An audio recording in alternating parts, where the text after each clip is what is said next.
मी माझ्या गॅलरीत उभी राहूनच तुम्हाला दाखवते की इथं थोडंसं लक्ष द्या की भगवा झेंडा दिसतो. तेच माझं माहेर, अगदी 5 पावलावरती.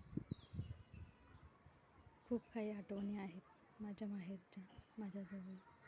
माझ्या वहिनीचा जेवणाचा तो स्वाद मी अजूनही कधी कधी चाखते. पूर्वी माझं जेवण तिथं नेहमीच असायचं, पण हल्लीच्या आपली ही मुलं मोठी झालीत आणि धावपळीच्या युगात कधी कधी जाणं तिथं होतं आता. तरीही माहेरचं जेवण मला खूपच प्रिय आहे. माझ्या वहिनीचं हातचं जेवण हे मला अगदी माझ्या आई आणि बहिणीपेक्षाही रुचकर वाटतं, कारण माझी वहिनी खूप छान स्वयंपाक बनवते आणि तिच्या स्वयंपाकामध्ये किंवा तिच्या हातामध्येही खूप चव आहे. ती चव मला कायमची लक्षात राहण्यासारखीच आहे. मला जेवण अगदी म्हटलं तर माझं स्वतःचंही आवडत नाही, पण मला माझ्या वहिनीच्या हातचं जेवण खूप आवडतं.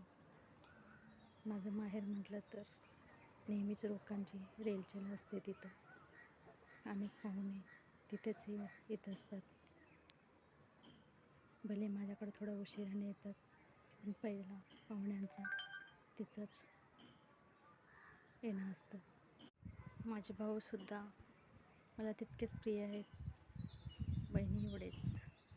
पण इथं सहसा वहिनी लोकांचं कोणाचं पटत नसतं की मला आजवर एकदाही आठवत नाही की माझा आणि तिचं कधी वाद वगैरे झाला आहे असं.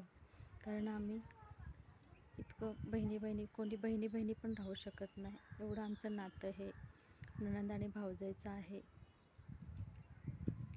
भले आता मुलं मोठी झालेत, भावाचीही,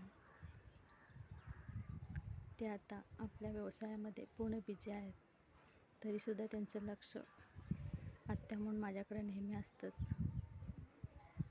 बहिणीचं घर थोडंसं अंतरावर आहे, तिचंही लक्ष माझ्याकडे नेहमी असतं. अशी ही लाडकी मी आता माझ्या कुटुंबाची, मी माझ्या परपंचामध्ये पूर्ण बिझी झाले. आणि कधी कधी वाटतं की आपण लाडकीचं आता रूपांतर थोडं स्वतःच्या संसारात इतकं बिझी झाल्यामुळे मी स्वतःला कधी ओळखू शकले नाही.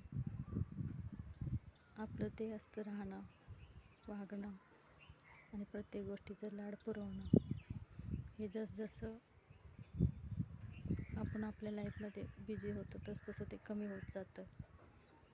आणि ते नातं नंतरही तसंच टिकावं म्हणून आपण स्वतःच प्रयत्न करावे.